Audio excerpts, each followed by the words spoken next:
오늘 추천해드리는 첫 번째 책은 좋은지 나쁜지 누가 아는가라는 류시화 시인의 책입니다. 새는 날아가면서 뒤돌아보지 않는다 이후 2년 만에 나온 류시화 시인의 산문집입니다.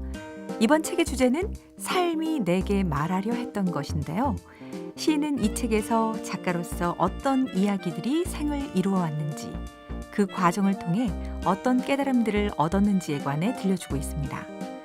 모든 것이 불안하기만 했던 대학 시절, 신춘문예 시상식을 앞두고 아버지께 상처를 주었던 아픈 기억, 불안과 광기를 주체하지 못했던 인도의 명상센터에 머물렀던 시절, 재밌기도 하고 가슴 뛰기도 한, 또 어떤 것은 눈물 날 만큼 감동적이기도 한 이야기들인데요.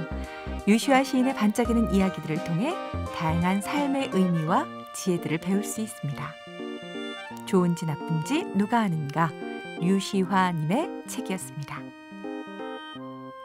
첨단 뇌과학 회사 대표인 가즈마사와 아내 가오루코는 별거 중인 부부입니다.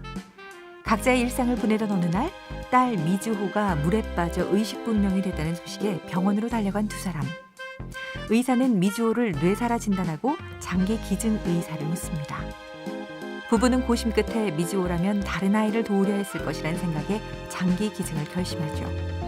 그러나 마지막 인사를 나누려고 딸의 손을 잡은 순간 부부는 작은 움직임을 느낍니다.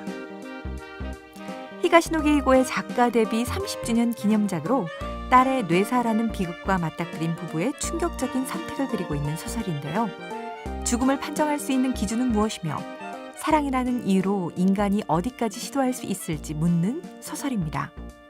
영화로도 제작돼 국내 개봉을 앞두고 있는 인어가 잠든 집, 히가시노 게이고의 책입니다.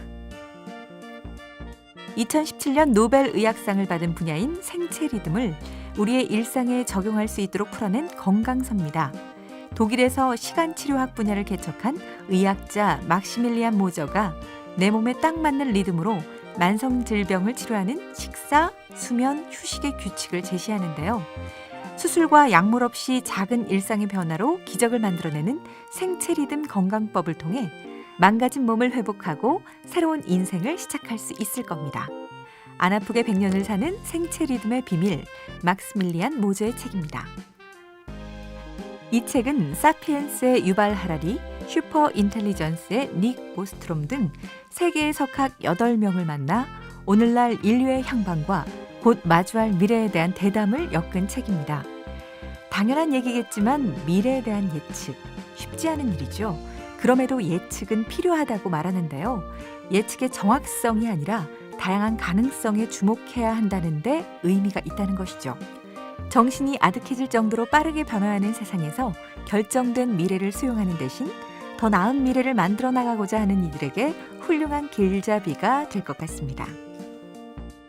12년 동안 저자가 아이들과 함께 독서 논술 수업을 하면서 축적한 노하우를 집약한 독서 교육 지침서입니다. 전국을 누비며 독서법 강연을 하는 전문가인 최승필 씨가 가정에서 실현 가능한 독서법만을 모아 엮었는데요. 실제 사례와 데이터를 바탕으로 직접 효과를 본 독서법들이 알차게 채워져 있고요. 또 독서 교육에서 맞닥뜨리게 되는 다양한 문제에 통쾌한 해법을 제시하고 있습니다. 매 장의 끄트머리에는 정보 페이지를 둬 아이의 학년과 읽기 수준에 따라 적용할 수 있는 14개의 독서법을 실었고요. 마지막 장 단기간에 언어 능력을 끌어올리는 법은 성인 독자도 실행해 볼 만한 내용으로 채워져 있습니다. 공부머리 독서법을 읽으실 시간이 없다면 작년 9월에 엄마의 책장에서 리뷰한 영상을 봐주셔도 좋을 것 같습니다. 따뜻한 시선으로 세상과 사람을 바라보는 시인 나태주의 신작 시집 마음이 살짝 기운다입니다.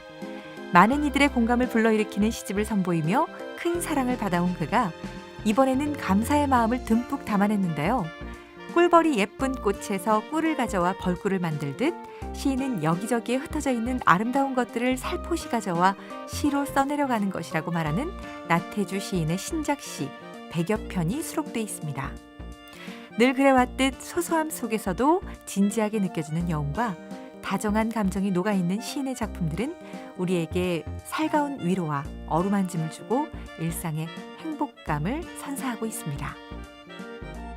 1인 싱글 가구 540만 명의 시대, 1인 가구 수가 가파르게 증가하고 있는 가운데 쉐어하우스 등 다양한 주거 형태와 문화가 나타나고 있죠.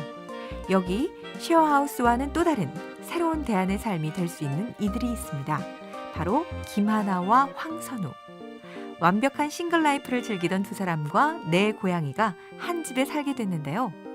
각자의 싱글 라이프부터 함께 살게 되기까지의 과정, 둘이 살기 시작하면서 겪은 우픈 에피소드들, 피할 수 없는 골치 아픈 문제와 그 해결 방법 등 결혼뿐 아니라 어떤 형태의 공동체든 한 집에 사는 사람들이 겪게 될 현실적인 이야기들을 가감없이 담았습니다. 여자 둘이 살고 있습니다. 김하나, 황선우의 책입니다. 강연과 다큐의 결합으로 렉처멘터리의 새로운 장을 열었다고 평가받는 명견말리 시리즈의 최신작입니다. 1년 6개월 만에 출간되는 이번 신작에서 던지는 새로운 화두는 공존의 시대인데요. 그중에서도 책이 중점적으로 다루는 이슈는 바로 세습, 상속, 재벌 등의 키워드로 대표되는 불평등 문제입니다. 대한민국 부자의 74.1%가 상속부자라는 통계는 이제 놀랍지도 않죠. 상황이 이러니 가상화폐에 대한 비정상적인 관심 역시 불평등한 사회상이 투영된 결과라고밖에는 말할 수 없을 겁니다. 책은 가상화폐 열풍도 냉정히 돌아보고 블록체인 기술이 민주주의에 끼칠 영향에 대해서도 전망해보고요.